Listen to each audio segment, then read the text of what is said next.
मौर्योत्तर काल quick book. Strato द्वितीय ने शीशे के सिक्के जारी किए। सारिपुत्र के अभिलेख सांची से प्राप्त होते हैं। पार्श्व जो है कनिष्क के दरबार में था। पार्श्व नाम एक व्यक्ति था, वो कनिष्क के दरबार में। कुषाण के सिक्कों पर बुद्ध और गणेश का चित्र मिलता है। कुषाण फारस व लाल सागर से व्यापार करते थे। सिरकप तक्षशिला का नाम था। चरसद्दा पुष्पावली का नाम था। नागार्जुनकोंडा विजयपुर इक्ष्वाकु था। मौर्योत्तर काल जो है 200 BC से 300 AD के बीच के काल को मौर्योत्तर काल कहते हैं। मुसीरी तथा तोंडी ये पश्चिमी पत्तन थे। कार्ले का चैत्य गुफा भूतपाल ने बनवाया था। सातवाहन स्वर्ण सिक्के नहीं चलवाए थे। सातवाहनों ने स्वर्ण के सिक्के नहीं चलवाए थे। गौतमीपुत्र सातकर्णी आवक्षक सिक्के तथा राजसिर का अंकन। गौतमीपुत्र सातकर्णी के सिक्के पर आवक्षक सिक्के तथा राजसिंह का अंकन होता था। यौधेय का टकसाल रोहतक से मिला है। यौधेय राजाओं का जो टकसाल था वो रोहतक में। रस चिकित्सा जो सिद्धांत है इसे नागार्जुन ने दिया था। बाणभट्ट ने हर्षचरित में पुष्यमित्र को अनार्य कहा है।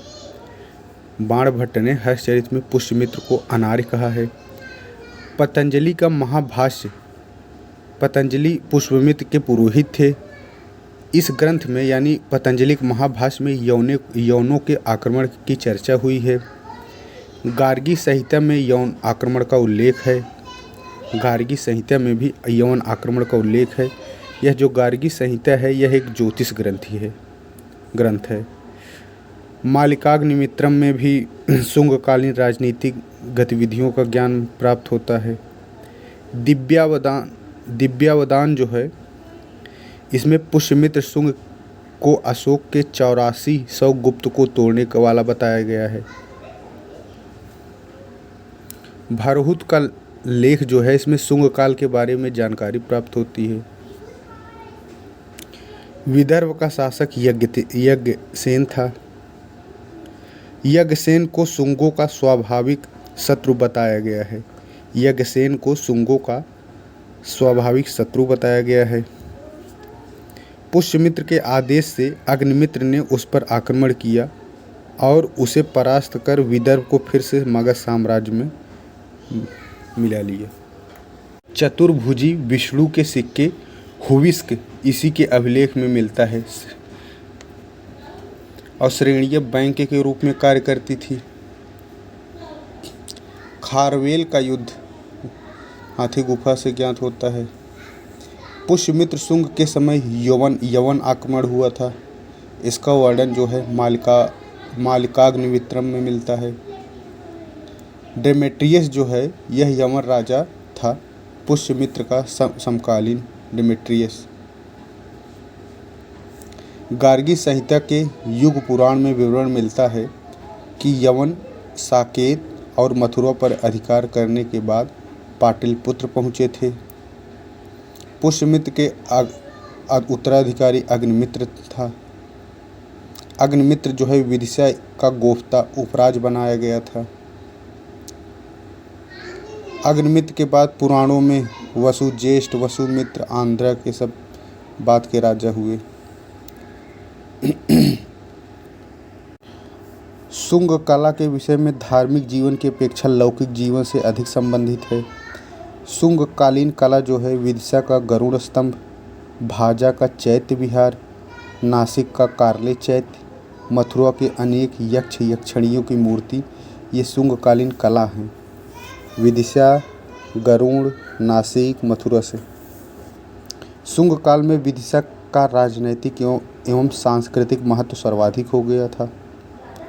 मनुस्मृति के वर्तमान स्वरूप की रचना इसी शुंग काल में हुई। मौर्य काल में स्तूप कच्ची ईंटों और मिट्टी की सहायता से बनते थे, परंतु शुंग काल में उनके निर्माण में पाषाण का प्रयोग हुआ। शुंग राजाओं का काल वैदिक अथवा ब्राह्मण धर्म का पुनर्जागरण काल माना जाता है। श्रेणी की परिभाषा मिताक्षरा में मिलती है। कनिष्क के सिक्के पर मैत्रेय, बुद्ध, महासेन का अंकन मिलता है, परंतु अमिताभ बुद्ध का नहीं। कनिष्क के सिक्के पर देवी उमा सिक्के कुषाण के मिले हैं। देवी उमा वाले चित्र वाले सिक्के कुषाण शासकों के। अंतिम सातवाहन पुलमावी चतुर्थ था। सुरवाल कल्याण मुजरिस, यह जो सुरपाल कल्याण मुजरिस यह पश्चिमी तट के बंदरगाह थे। सुरपाल कल्याण मुजरिस।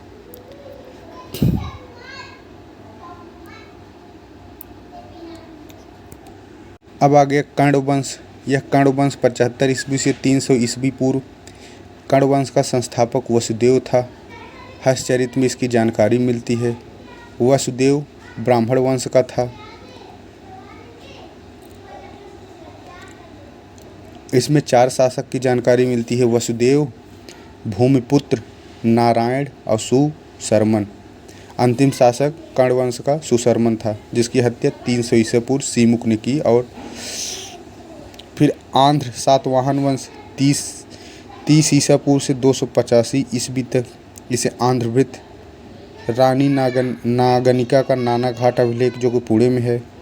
गौतमी पुत्र सातकर्णी के नासिक अभिलेख, गौतमी बलश्री नासिक अभिलेख। सातकर्णी इसमें शासक हुए। सातकर्णी प्रथम शासक। इसने सातकर्णी प्रथम ने 2 अश्वमेध यज्ञ करवाया था। सातकर्णी प्रथम ने दक्षिणाधिपति और अप्रतिहत चक्र की उपाधियां धारण की थी। दक्षिणाधिपति और अप्रतिहत चक्र। मालव शैली की गोल मुद्राएं इसने चलाई। अपनी पत्नी के नाम पर इसने सातकर्णी प्रथम ने सिक्के मुद्रित उत्कीर्ण करवाया। उसके सिक्कों पर श्री 7 का उल्लेख मिलता है। सातकर्णी प्रथम के सिक्के पर श्री 7 का उल्लेख मिलता है। फिर सातवाहन में हाल एक राजा हुआ। गाथा सप्तशती इसकी रचना है, जो कि प्राकृत भाषा में है। उसकी राज्यसभा में वृहत कथा के रचयिता गुणाढ्य तथा कातंत्र नामक व्याकरण के लेखक सर्ववर्मन निवास करते थे। हाल के फिर गौतमी पुत्र सातकर्णी, इसके बारे में इसके घोड़े तीनों समुद्र का पानी पीते थे। वेणकटक स्वामी की उपाधि इसने धारण की थी। विंध्य नरेश की उपाधि धारण की थी। राज की उपाधि धारण की थी गौतमी पुत्र सातकर्णी ने। गौतमी पुत्र सातकर्णी नासिक से इसके 8000 सिक्के प्राप्त हुए हैं। गौतमी पुत्र सातकर्णी ने शक शासक नहपान को हराया था। और फिर उसके बाद वशिष्ठ पुत्र पुलमावी हुआ, प्रथम आंध्र सम्राट, ये भी हुआ। फिर यज्ञ श्री सातकर्णी हुआ। सातवाहन की प्रशासन व्यवस्था सामंतवादी थी। सातवाहनों में जिला को आहार कहा जाता था और अधिकारी को आमात्य और महाआमात्य कहा जाता था। उपज का 1/6वां भाग लेते थे। कारसापण का प्रयोग सातवाहन शासक करते थे। सोने की मुद्रा को सुवर्ण कहा जाता था। 35 चांदी की कारसापणों के बराबर होती थी एक सोने की मुद्रा। सामाजिक संगठन सातवाहनों की कबीलाई थे, लेकिन वे ब्राह्मण बना दिए गए थे। चातुर्वर्ण व्यवस्था इनमें थी। वर्ण संकर पर्दा प्रथा नहीं थी। पितृसत्तात्मक समाज था। राज परिवार की महिलाएं बौद्ध धर्म का प्रश्रय देती थी, जबकि पुरुष वैदिक धर्म का। ये सातवाहन के। उसके बाद धार्मिक व्यवस्था गाथा सप्तशती में शिव की पूजा करते थे, ये सब है। गौतमी पुत्र सातकर्णी को अद्वितीय ब्राह्मण कहा गया था। इनकी भाषा प्राकृत और लिपि ब्राह्मी थी। कारले का चैत्य जो है ये अमरावती स्तूप विकास कलिंग का चेदिवंश या महामेघ वाहन वंश। कलिंग का चेदिवंश हाथी गुफा से जानकारी मिलती है। खारवेल इस वंश का महानतम शासक। हाथी गुफा अभिलेख में जैन लोगों को ग्राम देने का उल्लेख मिलता है हाथी गुफा में। फिर उसके बाद इंडो ग्रीक हिंद यवन आया, इसमें था। इसका इतिहास डेमेट्रियस प्रथम से प्रारंभ होता है। डेमेट्रियस प्रथम 183 ईस्वी पूर्व। इसकी राजधानी सियालकोट आधुनिक सियालकोट थी। डेमेट्रियस ने भारतीय राजा की उपाधि धारण की और यूनानी तथा खरोष्टी दोनों लिपियों वाले सिक्के चलवाए थे डेमेट्रियस के बाद यूक्रेटाइड्स ने भारत के कुछ हिस्सों को जीतकर तक्षशिला को अपनी राजधानी बनाया। कौन? यूक्रेटाइड्स ने। बैक्टीरिया में यवनों का अंतिम शासक हेलियोक्लीस था। बैक्टीरिया में मिनांडर उसके बाद आया। इसकी राजधानी मिनांडर की साकल थी। मिनांडर के सिक्कों पर धर्म चक्र का अंकन मिलता है। सोने के सिक्के इसने मिनांडर ने चलवाए थे। चांदी के सिक्के के लिए द्रम शब्द यूनानी भाषा से ही लिया गया है। यूक्रेटाइड्स इस वंश के सबसे प्रतापी शासक था। यूनानियों की देन क्या है भारत में? तो राजत्व का दैवी सिद्धांत, सांचों से सिक्का निर्माण की विधि, मुद्राओं पर राजा का नाम, चित्र, तिथि अंकित करने का प्रचलन, काल गणना, संवत का प्रयोग, सप्ताह के 7 दिन, 12 राशियाँ, कैलेंडर, ये सब, ज्योतिष विकास, हेलेनिस्टिक कला, पर्दा प्रथा, यवनिका पर्दा जो है यवन रंगमंच पर। फिर उसके बाद शक मूलतः सीरिया से निवास करने वाले थे। शक बोलन दर्रे से भारत आए थे। इनको शकों को सीथियन कहा जाता है। इनकी शाखाओं 5 भागों में थी। नासिक का नहपान करदामक वंश, उज्जैन का रुद्रदामन सबसे प्रसिद्ध हुआ। मोगा या माउस, यह तक्षशिला के शासकों में मोगा या माउस प्रमुख था। उसे प्रथम शक शासक माना जाता है। उसके अनेक सिक्के प्राप्त होते हैं मोगा या माउस के। फिर नहपान है। नहपान जो है यह छहरात वंश, महाराष्ट्र के छहरात वंश का सबसे प्रसिद्ध शासक नहपान था। गौतमी पुत्र सातकर्णी से वह पराजित हुआ था। नहपान के सिक्कों पर उसके लिए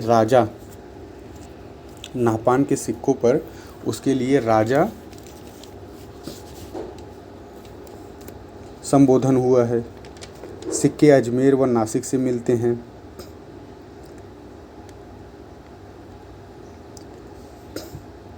फिर पहलव वंश आया। पहलव जो मूलतः ईरान से थे। भारत में पार्थियन साम्राज्य का वास्तविक यानी शासक कौन था? मिथ्रेट्स प्रथम था। कौन था? पहलव वंश का मिथ्रेट्स। पहलव वंश का सर्वाधिक शक्तिशाली गोंडोफर्नीज था। खरोष्टी लिपि में उत्कीर्ण तख्ते बही अभिलेख में उसे गुदुब्बर कहा गया है। गोंडोफर्नीज को गुदूहर कहा गया है। फारसी में उसका नाम बिंदफण है, जिसका अर्थ होता है यश विजयी। गोंडोफर्नीज का नाम बिंदफण। इस साम्राज्य का अंत कुषाणों द्वारा हुआ। कुषाणों ने पार्थियन शासक का अंत कर स्वयं की सत्ता स्थापित की और उन्हें यूची तमोरिचियन तोमरी कहा जाता है। फिर इसमें कुजुल कटफिस आया। इसने भारत में कुषाण वंश की स्थापना कुजुल खसफिस ने की। उसने रोमन सिक्कों की नकल करके तांबे के सिक्के चलवाए। कुजुल कटफिस के बाद विम खटफिस आया। इसने सोने के सिक्के जारी किए। वह शैव मतानुयायी था। विम खटफिस शैव था। इसने महेश्वर की उपाधि धारण की। शिव नंदी त्रिशूल वाली आकृति वाले सिक्के चलवाए। कौन? विम खटफिस।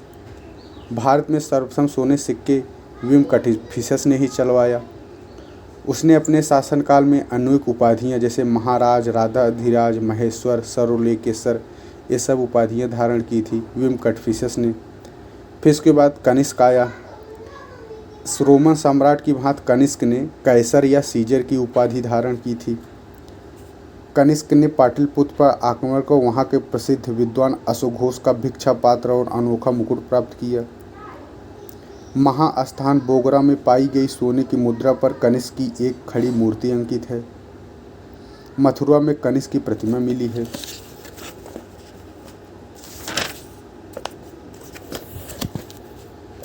कनिष्क को द्वितीय अशोक कहा जाता है। कनिष्क द्वारा जारी किए गए तांबे के सिक्के पर उसे बल वेदी पर बल देते दिखाया गया है। हुविस्क जो है वाशिष्क का उत्तराधिकारी था। उसने कश्मीर में हुविस्कपुर नामक नगर की स्थापना करवाई। हुविस्क जो है उसके सिक्कों पर शिव, स्कंद पुराण आदि देवताओं की आकृतियाँ मिलती हैं। वह संभवतः रुद्र दामा द्वारा पराजित और मालव शासकों के हाथों चला गया। कनिष्क कुल का अंतिम महान सम्राट वसुदेव था। अश्वघोष की एक रचना है बुद्धचरित और दूसरी रचना है सूत्रालंकार। वसुमित्र जो है चतुर्थ बौद्ध संगीत के अध्यक्ष था। उसकी एक रचना का नाम है महाविभाष्य शास्त्र और एक है विश्वकोश। मौर्योत्तर कालीन प्रशासनिक व्यवस्था। चीनी शासकों के अनुरूप कुषाण शासकों ने मृत राजाओं की मूर्तियां स्थापित करने के लिए मंदिर बनवाने यानी देवकुल आरंभ करने की प्रथा शुरू की। देवपुत्र जैसी उपाधियां धारण करते थे ये। मूर्ति पूजा का आरंभ कुषाण काल से ही माना जाता है। सातवाहन शासकों ने ब्राह्मणों एवं बौद्ध भिक्षुओं को पहली शताब्दी ईस्वी पूर्व कर मुक्त भूमि प्रदान करने की प्रथा प्रारंभ की। सातवाहनों ने नानाघाट अभिलेख में भूमिदान का प्रथम अभिलेख प्रमाण मिलता है। कुषाणों ने राज्य शासन में छत्तर प्रणाली चलाई। शकों एवं पार्थियनों ने दो आनुवंशिक राजाओं के संयुक्त शासन की परिपाटी चलाई। कौन? शक और पार्थियन ने संयुक्त शासन चलाई थी। आहार अमात्य के अधीन होता था। प्रशासन आहार जो है अमात्य के अधीन होता था। सातवाहन काल में पदाधिकारियों भंडागारिक जो है यह कोषाध्यक्ष होता था। रज्जुक जो था वह राजस्व विभाग का प्रमुख होता था सातवाहन काल में। पनीय घरक जो है यह जलापूर्ति अधिकारी होता था। पनीय घरक। वर्मातेक जो है भवन निर्माण अधिकारी होता था सातवाहन में। वर्मातेक भवन निर्माण, पनीय घरक जलापूर्ति अधिकारी, राजस्व और रज्जुक जो है राजस्व विभाग का। आहार से नीचे ग्राम होते थे। कुषाणों ने द्वैध शासन की प्रणाली प्रारंभ की। सोने के सिक्कों को निष्क और स्वर्ण होते थे। चांदी का सिक्का शतमान था। तांबे का सिक्का कांकड़ी था। चार धातुओं सोना, चांदी, तांबा एवं शीशे को कारसापण नामक सिक्का बनता था। चार धातुओं से बनता था। सोना, चांदी, तांबा, शीशा से कारसापण बनता था। हिंद यवन शासकों ने सर्वप्रथम सोने के सिक्के चलाए। उनके सिक्कों पर द्विभाषिक लेख होते थे। हिंद यवन शासकों के एक तरफ यूनानी भाषा यूनानी लिपि तथा दूसरी तरफ प्राकृत भाषा और खरोष्ट लिपि। कुषाणों ने सर्वप्रथम शुद्ध स्वर्ण के सिक्के चलवाए। 124 ग्रेन का होता था। बारबोरिकम जो कि सिंध के मुहाने पर है व्यापार होता था। अरिकामेडु पूर्वी तट पर था। बेरी गाजा या भड़ौत जो है पश्चिमी तट के महत्वपूर्ण बंदरगाह थे।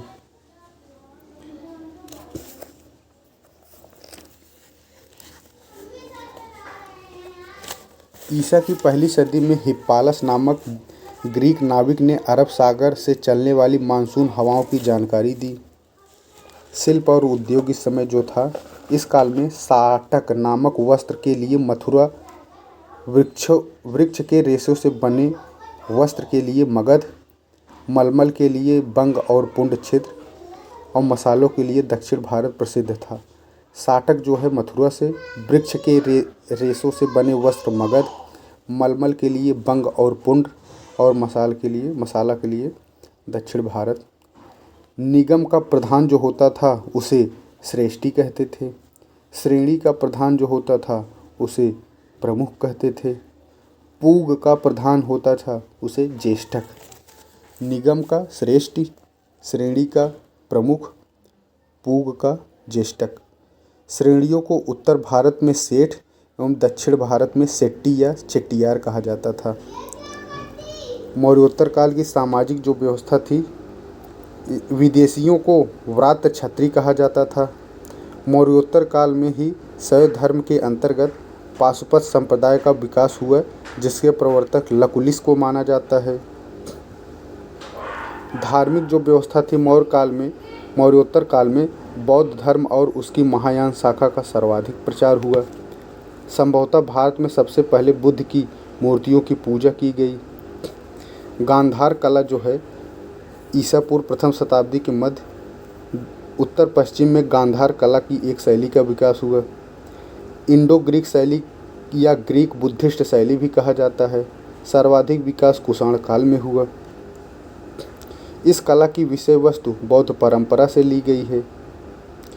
गांधार कला के अंतर्गत बुद्ध की धर्म चक्र मुद्रा, ध्यान मुद्रा, अभय मुद्रा, वरद मुद्रा आदि का अंकन मिलता है। मथुरा कला का भरहुत और सांची की कलाओं के साथ निकट संबंध है। देखिए, गांधार कला जो है यह नीले एवं काले पत्थरों का प्रयोग होता था गांधार में, जबकि मथुरा कला में लाल पत्थरों का प्रयोग होता था। मेंस के लिए भी इम्पोर्टेंट है। गांधार में नीले काले और मथुरा में लाल। और गांधार कला का संरक्षक शक और कुषाण थे और मथुरा कला का संरक्षक केवल कुषाण थे, यानी कुषाण दोनों में थे। जो गांधार कला थी यह यथार्थवादी थी और मथुरा जो कला है यह आदर्शवादी है। गांधार कला बौद्ध की मूर्तियां हैं, जबकि मथुरा कला बौद्ध, जैन व ब्राह्मण धर्म से संबंधित मूर्तियां मिलती हैं।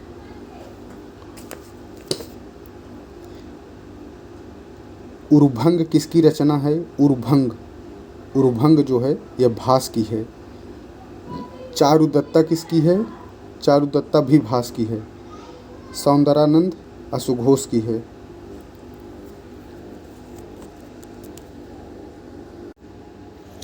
अब गुप्तोत्तर साम्राज्य। गुप्तोत्तर में पहले जैसे हर्ष का शासन आता है। हर्ष का 606 में 16 वर्ष की अवस्था में हर्षवर्धन ने थानेश्वर की गद्दी पर बैठा। हर्ष जो है परम भट्टारक, महाराजाधिराज, सकलोत्तरापथेश्वर, चक्रवर्ती, सार्वभौम, परमेश्वर, परम महाश्वर आदि उपाधियां धारण की थी हर्षवर्धन ने।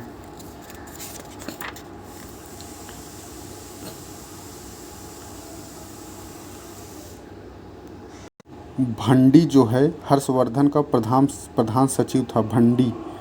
भंडी हर्षवर्धन का प्रधान सचिव था। अवंती विदेश सचिव था। भौगिक कर वसूलने वाला होता था। पुस्तपाल जमीन का हिसाब रखने वाला। 1/6 भाग राजस्व लेते थे। मयूर की रचना का नाम है सूर्य शतक। मयूर की रचना का नाम है सूर्य शतक।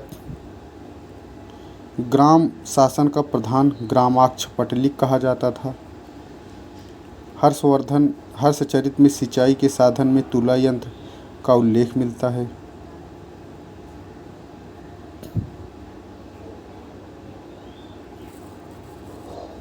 फिर बंगाल में पाल वंश होते थे। गोपाल जो कि था पहले 750 से 770 ईस्वी में। गोपाल बौद्ध धर्म का अनुयायी था। उसने ओदंतपुरी में एक बौद्ध मठ की स्थापना करवाई थी। गोपाल के बाद धर्मपाल आता है 770 से 810 ईस्वी।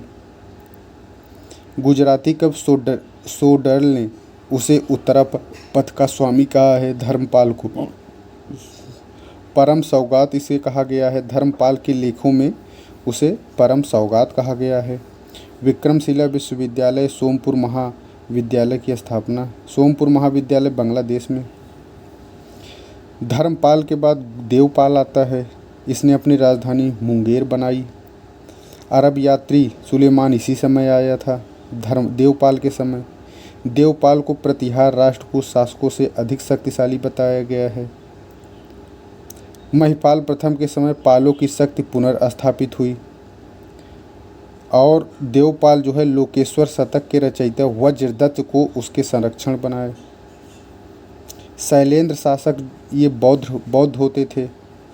महिपाल जो है पाल वंश का दूसरा संस्थापक माना जाता है। महिपाल को 978 से 1038 ईस्वी इसका शासनकाल था। महिपाल को दूसरा संस्थापक कहा जाता है पाल वंश का। महिपाल के बाद फिर रामपाल आता है। उसके रामपाल के काल में कैवर्तों का विद्रोह हुआ था, जिसका उल्लेख संध्याकर नंदी द्वारा रचित रामचरित पुस्तक में मिलता है। संध्याकर नंदी की पुस्तक का नाम है रामचरित। इसमें ही कैवर्तों का विद्रोह के बारे में मिलता है। पाल तो सबसे पहले शासक है गोपाल, फिर गोपाल के बाद धर्मपाल, धर्मपाल के बाद देवपाल। पहले गोपाल, धर्मपाल, फिर देवपाल, फिर महिपाल, फिर रामपाल। गोपाल पहला है, रामपाल अंतिम। गोध पहले लिख ले। गोपाल धर्म, गोपाल जो है धर्म के रास्ते पे चलता है। जब धर्म के रास्ते पे चलेगा तो देव बन जाएगा। जब देव बन जाएगा तो उसकी महिमा बहुत बढ़ जाएगी। जब उसकी महिमा बढ़ जाएगी तो राम राम उसको सब करेंगे। फिर पाल वंश की संस्कृति जो है यह है कि कमलशील और दीपशंकर नामक विद्वानों ने तिब्बत की यात्रा की थी। इस पाल शासक बौद्ध धर्म के अनुयायी थे। उसके काल में संरक्षित कमलशील और दीपशंकर नामक विद्वानों ने तिब्बत की यात्रा की थी। पाल कलाकारों को कांस्य मूर्तियाँ बनाने में महारत हासिल थी। दाएं भाग के जन्मदाता जिम्युतवाहन को पाल शासकों का संरक्षण प्राप्त था। फिर बंगाल का सेन वंश आता है। सामंत सेन ने राढ़ नामक स्थान पर इसकी स्थापना की थी। सेन वंशों के प्रथम शासक थे विजय सेन। विजय सेन जो है सामंत सेन का उत्तराधिकारी था। देवपाड़ा प्रशस्ति, जिसका कवि धोई है, विजय सेन की यशस्वी विजयों का उल्लेख करता है। नान एवं वीर नेपाल व मिथिला को पराजित किया था। विजय सेन ने विजयपुरी और विक्रमपुर नामक 2 राजधानियों की स्थापना की थी। श्री हर्ष नामक कवि ने उसकी प्रशंसा में विजय प्रशस्ति काव्य की रचना की है। विजय सेन जो है शैव धर्म का अनुयायी था। उसकी पुष्टि उसकी अरिराज वृषभ शंकर की उपाधि से स्पष्ट होती थी। इसने कौन सी अरिराज वृषभ शंकर की उपाधि विजय सेन ने धारण की थी। इसकी अन्य उपाधियाँ थीं परमेश्वर, परम भट्टारक और महाराजाधिराज। विजय सेन के बाद फिर शासक हुआ बल्लाल सेन 1158 से 1178। बल्लाल सेन जो है लघु भारत एवं बल्लाल चरित की रचना की थी। बल्लाल का अधिकार मिथिला और उत्तरी बिहार पर था। दान सागर की रचना की थी। अद्भुत सागर की रचना बल्लाल ने की। बल्लाल को बंगाल में जात प्रथा तथा कुलीन प्रथा को संगठित करने का श्रेय प्राप्त है। उसने बंगाल के ब्राह्मणों एवं कायस्थों में कुलीन प्रथा का प्रवर्तक माना जाता है बल्लाल सेन को। बल्लाल सेन ने गोडेश्वर, परम माहेश्वर, निशंकर, परम भट्टारक, महाराजाधिराज जैसी उपाधियाँ। फिर बल्लाल सेन के बाद लक्ष्मण सेन हुआ 1179 से 1205 के बीच में।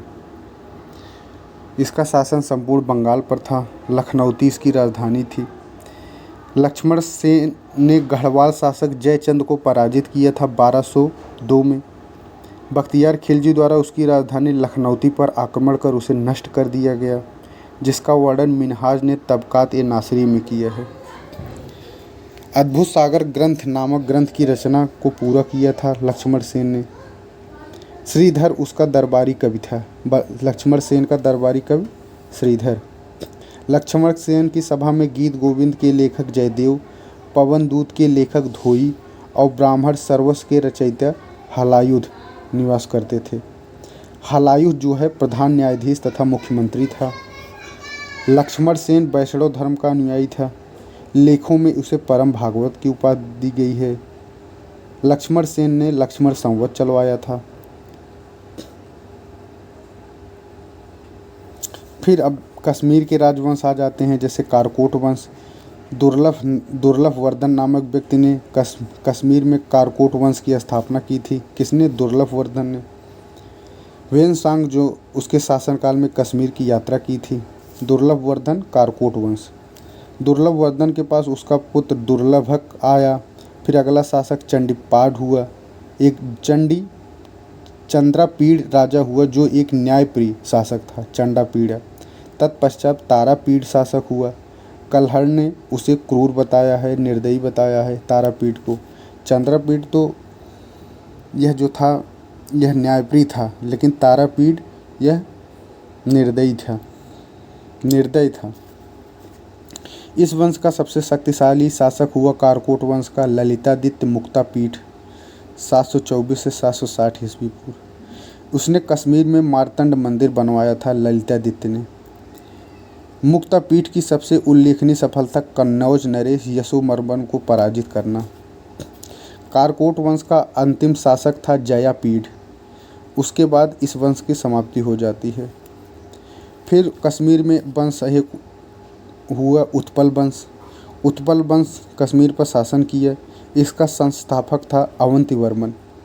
कारकोट वंश का तो दुर्लभ वर्धन और उत्पल वंश का अवंतीवर्मन संस्थापक था।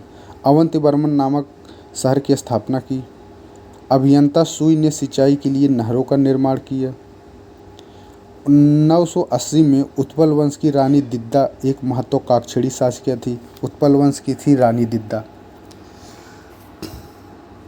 और इसके बाद फिर संग्राम शासक बना, जिसने लोहार वंश की स्थापना की। लोहार वंश का संस्थापक संग्राम। उसकी पत्नी का नाम सूर्यमती।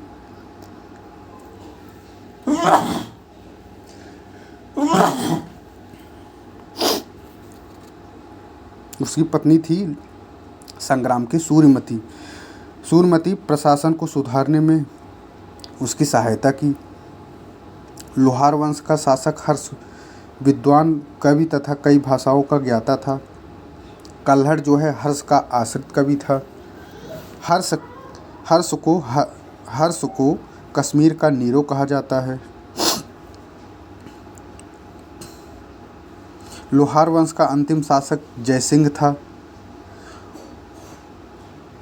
उसने अपने शासनकाल में यवनों को परास्त किया था। किसने? जयसिंह ने, जो कि लोहार वंश का था। कल्हड़ की राज तरंगिणी का विवरण जयसिंह के शासन के साथ ही समाप्त हो जाता है। फिर राजपूत आते हैं। गुर्जर प्रतिहार वंश। नागभट्ट होता है। नागभट्ट ने अरबों से लोहा लिया था।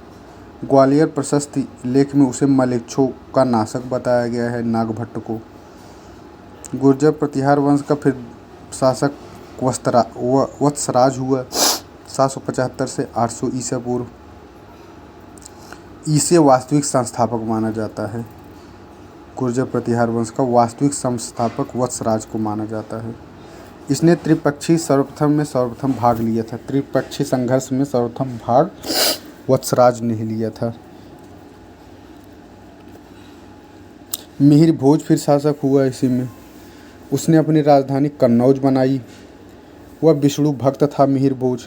आदिवराह और प्रभास जैसी उपाधियां धारण की मिहिर भोज ने। मिहिर भोज की उपलब्धियों की चर्चा उसके ग्वालियर प्रशस्ति अभिलेख में की गई है। फिर राजा हुआ महिपाल। मिहिर भोज के पास उसका पुत्र महेंद्रपाल राष्ट्रकूट शासक इंद्र तृतीय को पराजित किया। महेंद्रपाल की राजसभा में राजशेखर विद्वान निवास करते थे, जो कि उसके राजगुरु थे। राजशेखर ने कर्पूर मंजरी, काव्य मीमांसा, विदर्भशाली भंजिका, बाल रामायण, भुवन कोश, हर विलास जैसे प्रसिद्ध जैन ग्रंथों की रचना की है। महेंद्रपाल ने। राजशेखर निवास करते थे। राजशेखर की रचना क्या है?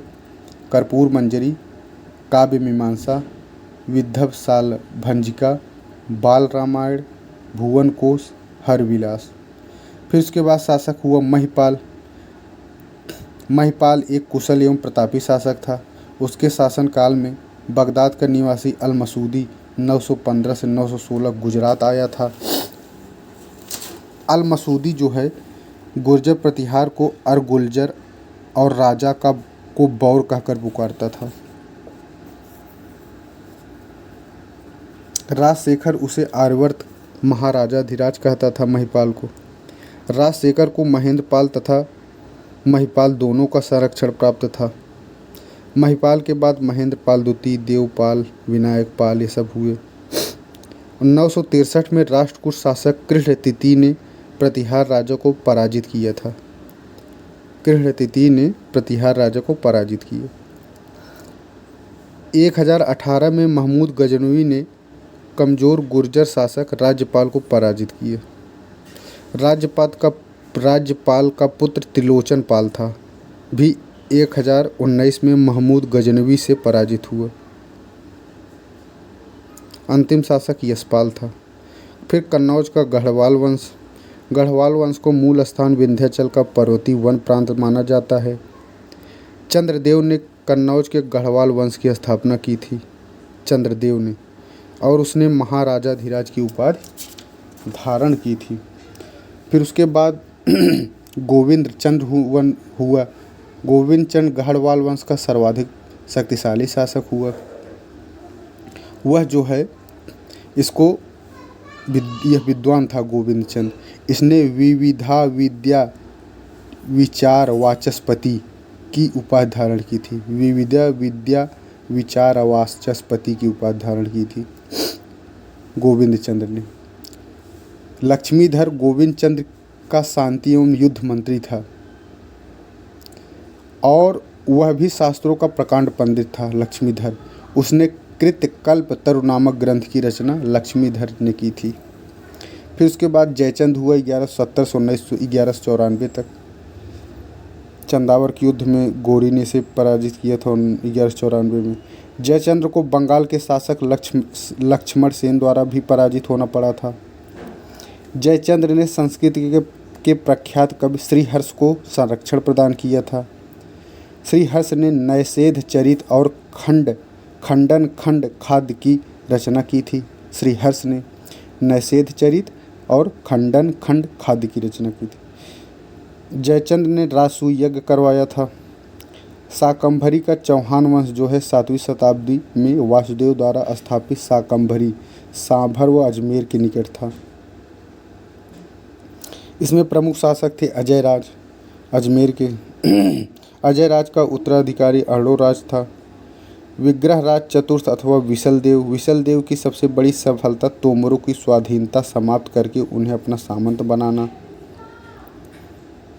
विशलदेव विजेता होने के साथ साथ यशस्वी कवि भी था। उसने हरिकेल नामक संस्कृत नाटक की रचना की। विशलदेव ने क्या लिखा? हरिकेल। नाटक के कुछ अंश में 2.5 दिन का झोपड़ा नामक प्रसिद्ध मस्जिद की दीवारों पर उत्कीर्ण किए गए हैं। विशलदेव ने अजमेर में सरस्वती का प्रसिद्ध मंदिर बनवाया। उसके दरबार में कथा सरित सागर के रचयिता सोमदेव रहते थे। विशलदेव के दरबार में, जिन्होंने विशलदेव के सम्मान में ललित विग्रह राज ग्रंथ की रचना की थी। कौन? सोमदेव ने ललित विग्रह राज की रचना की थी।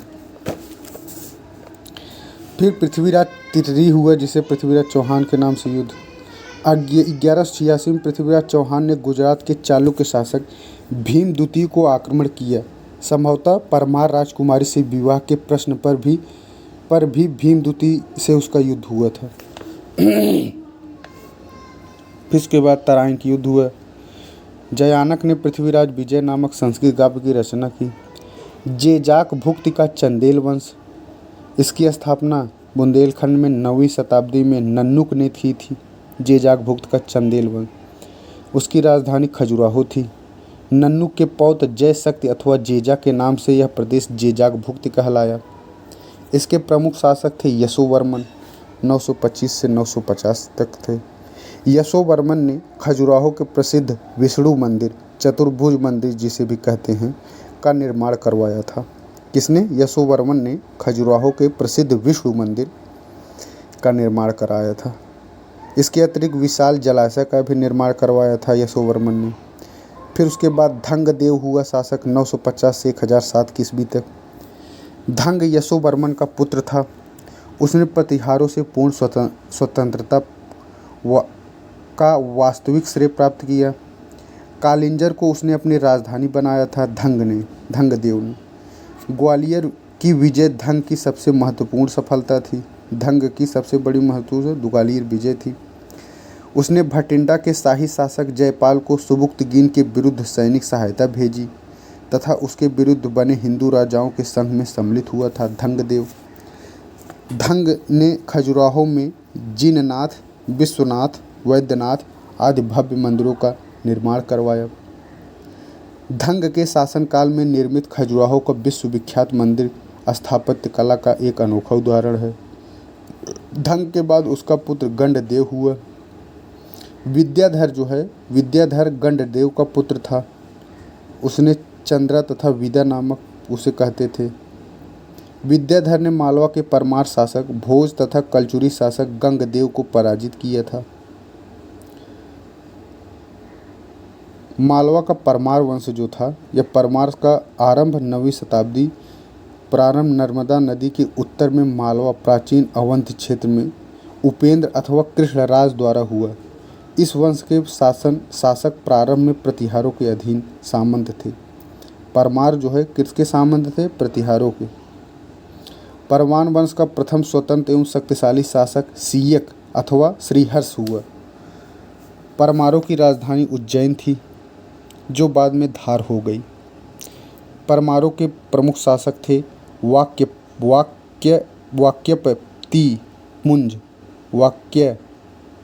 पुंज।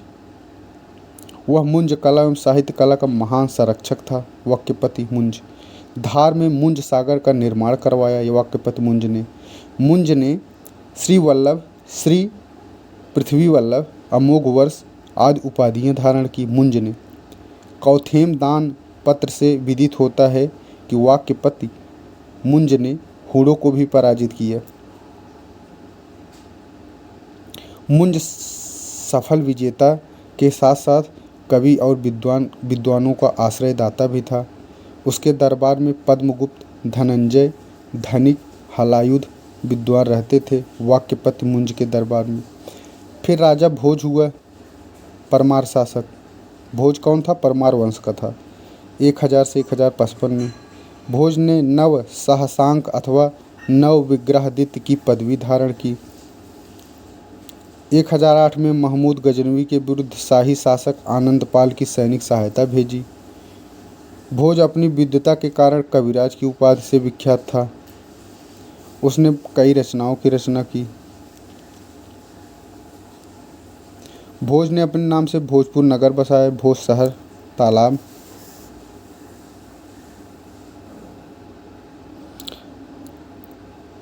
फिर गुजरात के अहिलवाड़ का चालुक्य अथवा सोलंकी वंश हुआ। चालुक्यों की उत्पत्ति अत्यंत ही विवादास्पद है। वारामिहिर की बृहद संहिता में इन्हें शूलिक जात का बताया गया है, जबकि पृथ्वीराज रासो में आबू पर्वत में किए गए यज्ञ के अग्निकुंड में बताया गया है। मूल राज चालुक्य वंश का संस्थापक था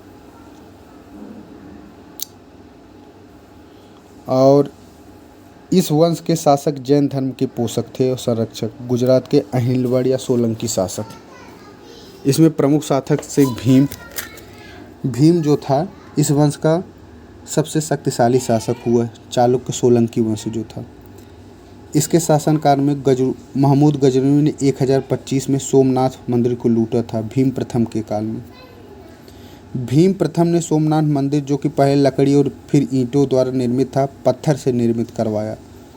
भीम प्रथम के सेना नायक बिमल शाह ने माउंट आबू पर प्रसिद्ध मंदिर तिलवाड़ा का जैन मंदिर निर्माण करवाया। भीम प्रथम का ही मंत्री था। सोमनाथ मंदिर से संबंधित एक अन्य मान्यता के अनुसार इस मंदिर का पुनर्निर्माण कुमारपाल ने करवाया। फिर सोलंकी वंश में अगला शासक हुआ जय सिंह सिद्धराज। इसने सिद्धराज की उपाधि धारण की और जैन आचार्य हेमचंद उसके दरबार में रहते थे। जय सिंह के दरबार में हेमचंद रहते थे। जय सिंह ने आबू पर्वत पर उसने एक मंडप का निर्माण करवाया, जहां उसने हाथियों पर आरूढ़ अपने 7 पूर्वजों की मूर्तियों को प्रतिष्ठापित किया। उसने सिद्धपुर में रुद्र महाकाल का मंदिर बनवाया। सिद्धराज स्वयं शैव था, लेकिन जैन विद्वान हेमचंद्र का सम्मान करता था। फिर अगला शासक हुआ कुमारपाल। कुमारपाल जो है महत्वाकांक्षी शासक था। इसने भी जैन धर्म को दीक्षित दिया। परम अरहत की उपाधि धारण की थी कुमारपाल। कुमारपाल जो है जैन परंपरा के अनुसार कुमारपाल ने अपने संपूर्ण साम्राज्य में पशु हत्या, मद्यपान एवं धूर्त क्रीड़ा पर प्रतिबंध लगा दिया था।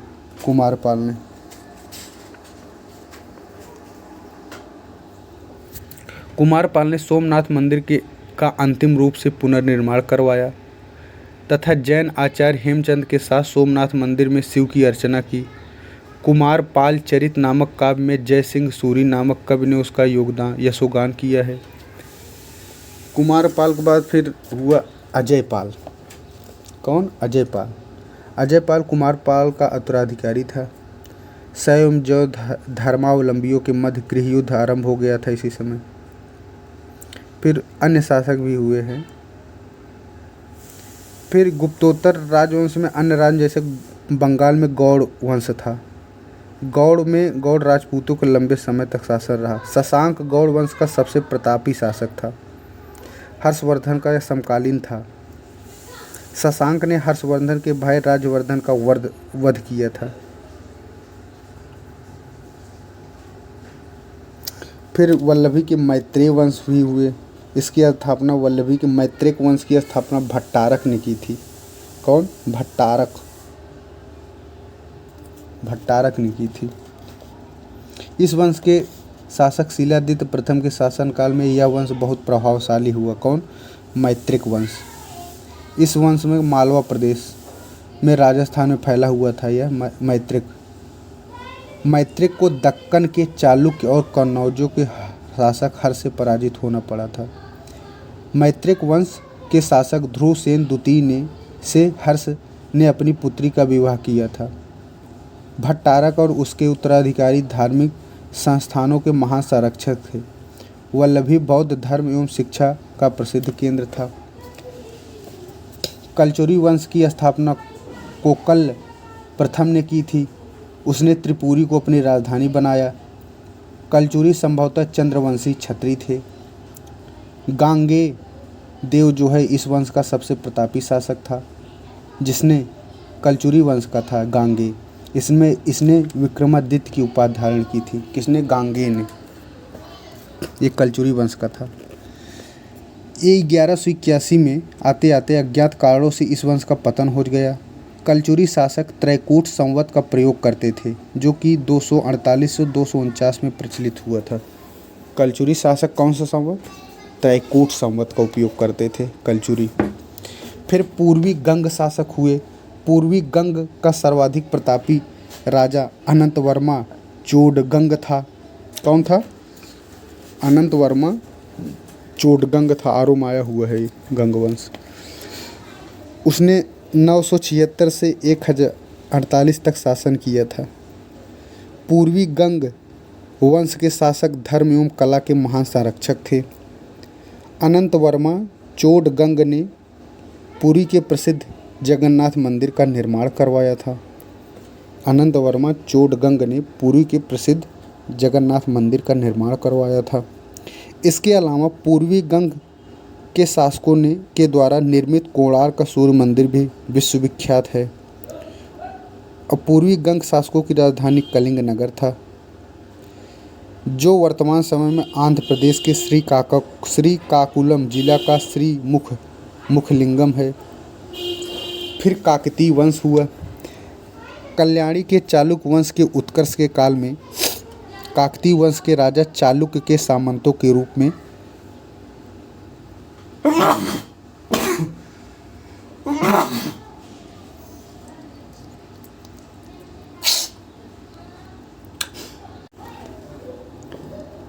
काकतीय वंश जो है कल्याणी के चालुक्य वंश के उत्कर्ष काल में काकतीय वंश के राजा चालुक्यों के सामंत के रूप में अपने राज्य का शासन करते थे।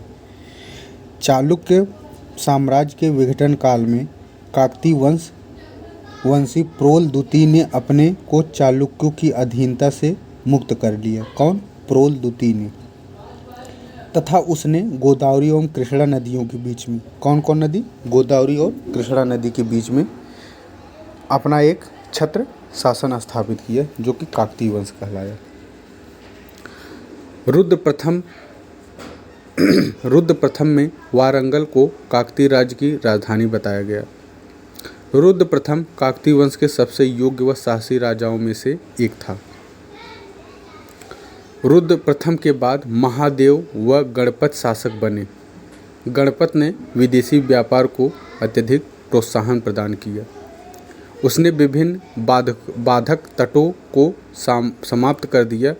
मोटपल्ली आंध्र प्रदेश उसके काल का प्रमुख बंदरगाह था। मोटपल्ली किसका बंदरगाह था? काकतीय वंश का। फिर होयसल वंश हुआ। होयसल वंश देवगिरी के यादव वंश के समान ही द्वार समुद्र के यादव कुल का था। इसलिए इस वंश के राजाओं के उत्कीर्ण लेखों में अपने को यादव कुलाली कलय कहा गया है। होयसल यादव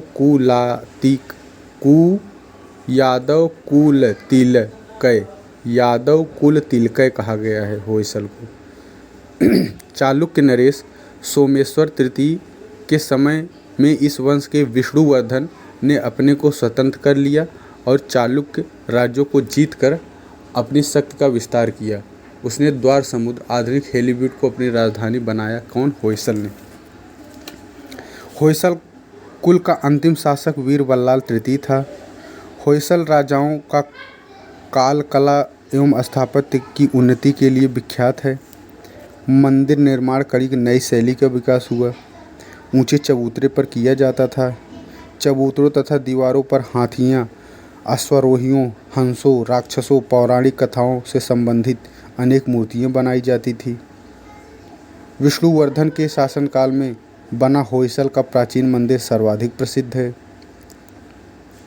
गुप्तोत्तरकालीन प्रशासनिक व्यवस्था में सामंतवाद का विकास तथा राजनीतिक विकेंद्रीकरण इस काल की प्रमुख विशेषता है।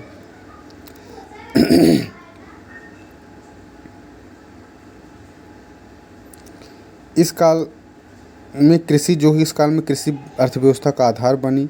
नीत वाक्यामृत में अनेक प्रकार के संग्रहों में धान्य संग्रह सर्वश्रेष्ठ माना गया है।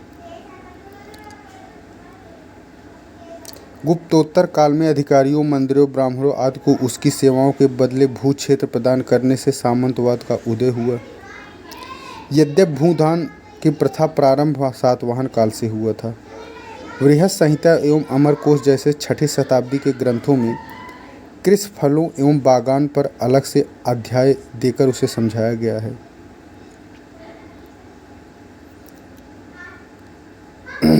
वाहित जो था, वाहित भूमि से जिसमें बोया जाता था उसे वाहित कहा जाता था।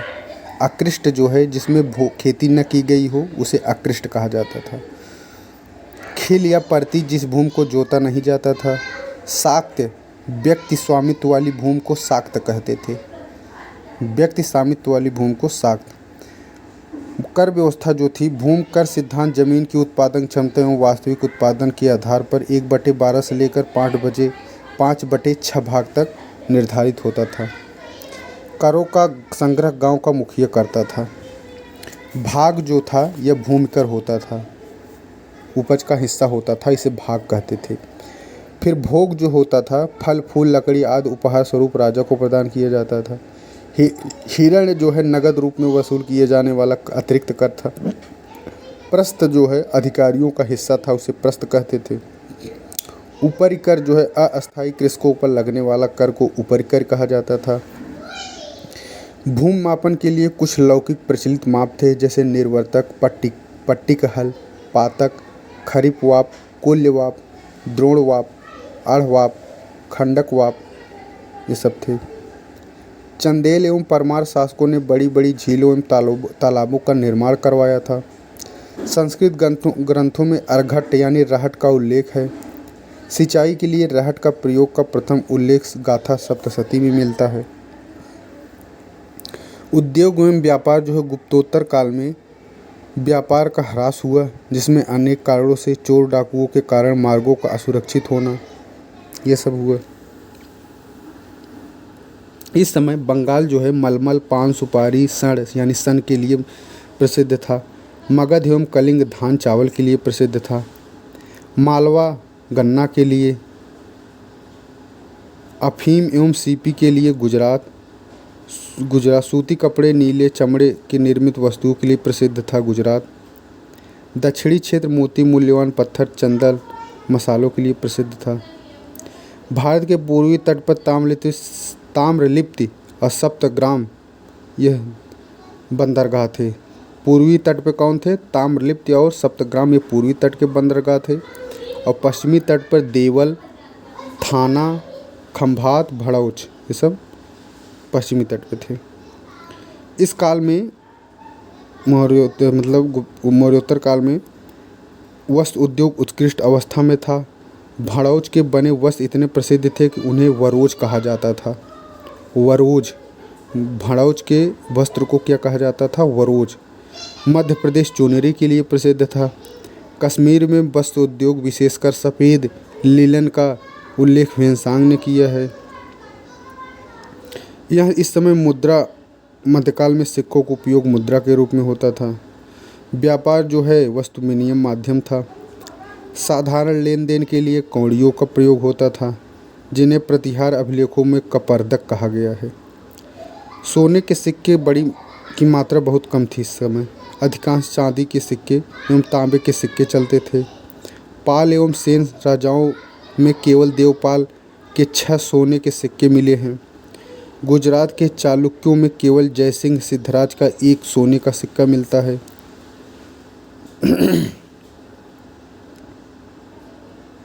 समाज में ब्राह्मणों का सर्वश्रेष्ठ स्थान था सामाजिक व्यवस्था में। शूद्रों की स्थिति इस समय निम्न थी। समाज में शूद्रों की संख्या सर्वाधिक थी। याज्ञवल्क्य तथा वर्णिम मीमांसा के अनुसार अनुलोम एवं प्रतिलोम विवाह। गुप्तोत्तर काल में स्त्रियों की दशा में गिरावट हुई।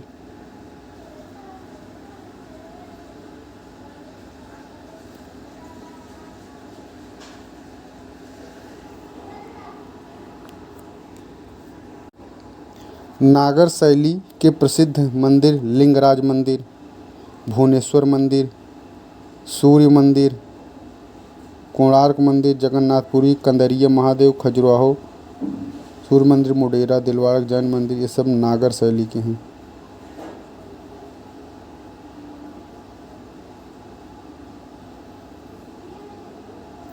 बेसर शैली का विस्तार विंध्य से कृष्णा के बीच था। इसमें दक्षिणावर्त, इसको दक्षिणावर्त भी कहा जाता था, बेसर शैली को। होयसल राष्ट्रकूट काल के ऐहोल मंदिर, कैलाश मंदिर, एलोरा आदि बेसर से निर्मित हैं। कैलाश मंदिर, ऐहोल ये सब बेसर शैली के हैं।